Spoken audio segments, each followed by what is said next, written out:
Today I am pleased to welcome to the studio Leslie Benton, Vice President of Advocacy and Stakeholder Engagement for Create.org. Welcome, Leslie. Thanks. Leslie, I recently read your article in the FCPA blog, co-written with Worth McMurray, who is the Chief Compliance Officer at GAN Integrity, titled, quote, ISO 37001 is from business for business, end quote. And if you don't mind, I had a few follow-up questions, particularly on some of the background to the ISO compliance standard. Sort of a everything you wanted to know about ISO, but were afraid to ask. So let's start with, why did ISO decide that a compliance standard was needed, and where did the idea come from? Okay. Well, I'm very glad to be here and really appreciate the opportunity to talk about the standard, because I think we all believe it will be a very good tool for companies to use to continue their efforts to embed effective compliance programs across their organizations. I also should say I am part, along with Worth, of the U.S. Technical Advisory Group that is giving input to the standard. We in the U.S. are one of a number of technical advisory groups from about 40 countries, actually. Wow, that's impressive. So I'm speaking sort of on my behalf, not on ISO's behalf. I think that's important to note. But why the standard? Why now? Part of it is, I think, there was a recognition that over the last 10 years, the world has really changed. You know, there was an effort about 10 years ago, maybe 12, to develop an ISO standard, and there just wasn't appetite for it, and it was for a variety of reasons. The legal architecture that we have today wasn't in place. This was pre-UK Bribery Act, pre-Brazil Clean Company Act. The enforcement was at a low, but for the United States, we really didn't see enforcement globally. So there wasn't sort of this fair, predictable playing field when it comes to, are you going to face an action in the United States or abroad? And that's all changed. You know, after the BAE scandal, after the Siemens case, we've seen so much energy around developing good laws, beginning to enforce them. I won't pretend that enforcement is even right now and predictable, but we are really seeing an uptick in enforcement. We're seeing international cooperation at an all-time high. I mean, you hear the enforcement authorities basically say there is no case that doesn't have some component of international cooperation. We're seeing countries implementing laws and regulations that require companies to have compliance programs, to put them in place. And I think, getting back to the title of our article, there's an appetite in business, in the business community. There's a lot of existing guidance from our own Department of Justice, but from the UK Ministry of Justice, from the OECD, the World Bank, Transparency International. But it doesn't have a lot of detail. I mean, so we sort of know what the outlines of a program look like. But there was a real appetite in the business community to put more detail around those sort of, what we recognize as a consensus around those high-level principles. And having that input from business, the business community, and having sort of a standard in the UK that is actually enjoying some success, I think all of those things combined really led ISO to think the time was ripe for the standard. So was ISO the proponent of the concept? In other words, what influenced the decision for ISO to create a compliance standard? And was it mostly based on what you just talked about, changes in the world? Or was there a change at ISO that brought us to this point? You know, I think it was a change in the world. And very specifically, the UK standard. I think when that standard was developed and approved and finalized, and met with some real enthusiasm in the UK, I think that gave ISO some real belief that this standard would enjoy the same kind of success. And so, all of the changes that I talked about, sort of just in the legal architecture and the sort of the attitudes toward compliance, with the globalization of supply chains and the importance that companies are placing on their supply chain, coupled with the fact that we know, looking at most of the cases, that it's this third-party risk that is such a huge problem for companies. There was also this energy within companies to sort of cascade good business practices through their supply chain. And how do they do that? And what kind of tools can they use to do that? And what kind of tools can companies themselves use to say, this is a competitive differentiator for us? We are demonstrating that we are a responsible business, or a responsible partner. So I think there was just that appetite for something that companies could use in that way.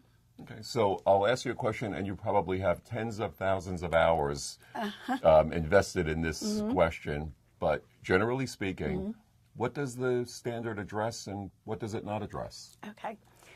It addresses the major areas that the guidelines that exist today address.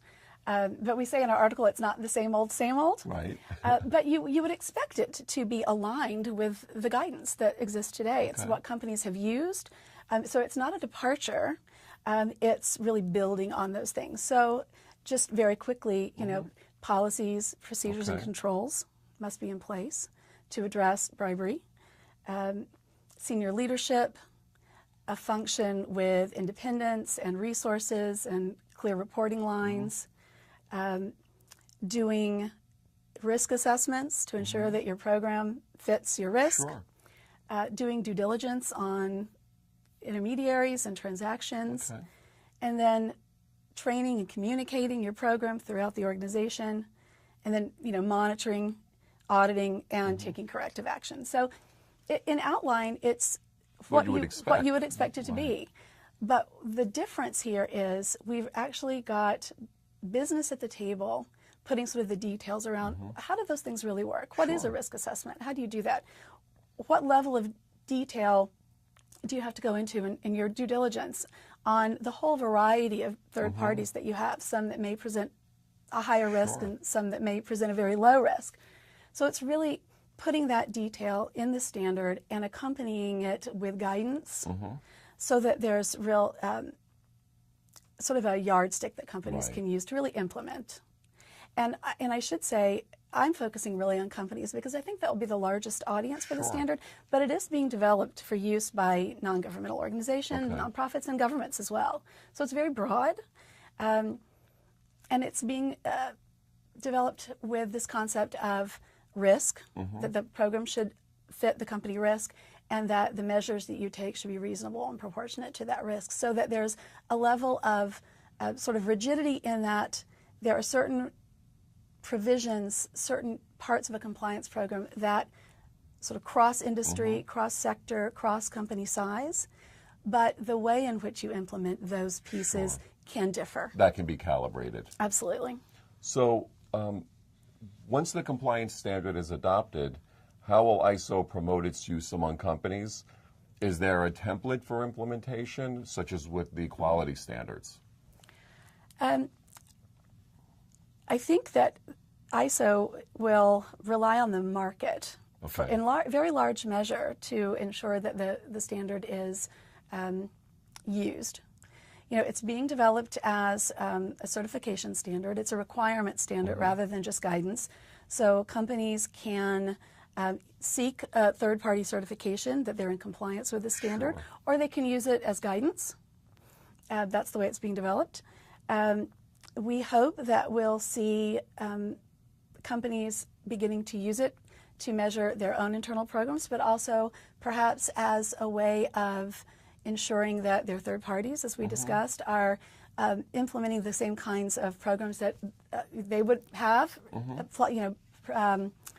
abiding by the same kind of policies that they would have. So that will be one indicator of whether it's going to be successful if companies just start using it. And one of the reasons that we're out communicating about the standard now is that we want companies to be aware of the fact that it's available. Now, just from a process perspective, are companies now applying to be able to provide the third-party certification? Because if you want to do this, you need to have an available list of organizations that are capable of doing the certification. Or does that wait till after the standard's done? I think, knowing that it's coming soon, we expect it actually to be released toward the end of 2016. There are organizations that are probably thinking about certification now. I don't know with a 100% certainty, because that's sort of that's an area that's sort of outside the development of Sure. the standard itself, with one exception. You know, this whole issue of certification is so important that there is a process that's moving forward to ensure auditor competency, certifier right. competency. So there is that process that's going forward right now. But in terms of how the standard will actually be used, we're sort of, this group that I'm part of is sort of outside of that. Okay. We're really just focused on the standard itself. So then it's really not going to be an organized effort by ISO to promote the standard. It's going to be promoting it as it's now ready. That's right. I mean, it really is. It's, you know, it's, if there's a business need for it, and we really think there is, and otherwise we wouldn't be here today, then it will be used, as I said, in two ways, as guidance or to seek certification. But it really is sort of incumbent on the market. If there's a need for it, then it will be used. Okay, thank you. And this is an interesting question, Leslie, and I've had some experience with the quality standard. Is there a concern that an ISO certification standard might lower the bar? In other words, will companies take an attitude of, let's meet the ISO, but do no more? So why go beyond it? Once we have that stamped, so to speak, you know, we're good to go. So do you think there's a risk that that's going to stifle creativity and taking compliance to the next standard as creating, let's call it like a least common denominator of compliance? You know, I understand the concern, and it's certainly a valid one. We, as part of this exercise, and it's really been ongoing now for about 3 years. I mean, it's all over the world, your meetings. Yes, yes, all over the world. And as I said at the very beginning, we have delegations from over 40 countries here at the table. So it's a very thoughtful, very detailed exercise, and we are mindful of that issue. Okay. So the attempt is to create a standard that really raises the bar internationally, rather than sort of going for the lowest common denominator. You know, we understand what companies have to, what kind of laws they have to comply with if they're doing international business. You know, we know what the enforcement authorities expect to see in terms of effective compliance. And so we're trying to hit that mark. And as I said, there's just a lot of effort that's been put into it. You know, with that said, I think any effort could become sort of a check-the-box effort if companies choose to do that. Right. I don't think it's a reason not to continue to try to give companies practical tools with sort of the detail that they need to embed effective compliance in their organizations. So it's probably not going to change an organization's approach to compliance. It's just part of a building block, not the end of it. Yes, that's right. Well, Leslie, from your own involvement, what's been the most rewarding part of being in the group as creating the ISO compliance standard? And will the working group continue, and will there be refinements, amendments, or does it end once the standard's adopted? The most rewarding group is, the most rewarding aspect is something that I alluded to just a few minutes ago, which is really working with very thoughtful experts from around the globe. Understanding their perspective on compliance, understanding sort of the different dynamics that companies, face, you know, trying to ensure that the standard works across industry size and industry sector, and just learning from those experts as well. That's been the most rewarding part. And really seeing the energy behind this, and it's a very, I think, earnest and credible effort. And sort of seeing that from, you know, 40 country delegations. Right, it's just, it's been fantastic, and I've learned a tremendous amount from my colleagues. In terms of going forward, our group, this committee that's developing the standard, will actually dissolve when the standard is finalized. There will be another group that sort of takes up review of the standard over time, any refinements that need to be made, and of course those of us who are on this development committee have the option of being part of that as well, but it may bring in others too. But so I think there is an effort to ensure that the standard is being used, that there are no weaknesses, that it's refined over time, and that we sort of feed into the process the kind of comments we're getting from companies who are using standard. That's really important. It will be a little bit of a work in progress, Yes. Even after. So is there a place where people can find this standard? Is there going to be sort of a main information portal where companies can find more information? There is. Right now it is up and available as a draft on the ISO site. Great. And if you just search ISO 3701, you'll find it. So it is on ISO. There will be, once it's finalized, there will be a larger presence that it has within the ISO site. But now there's a page. It has, FAQs on the standard. You can read the standard itself. There's other sort of information that we put up there to help people understand it without reading the entire standard. So there's a lot of information on the ISO site. Excellent. Well, I think today we took a big first step, and thank you for explaining some of the sort of thinking and how this is all going to look. Appreciate your time. Thank you. I appreciate it as well. Thank you.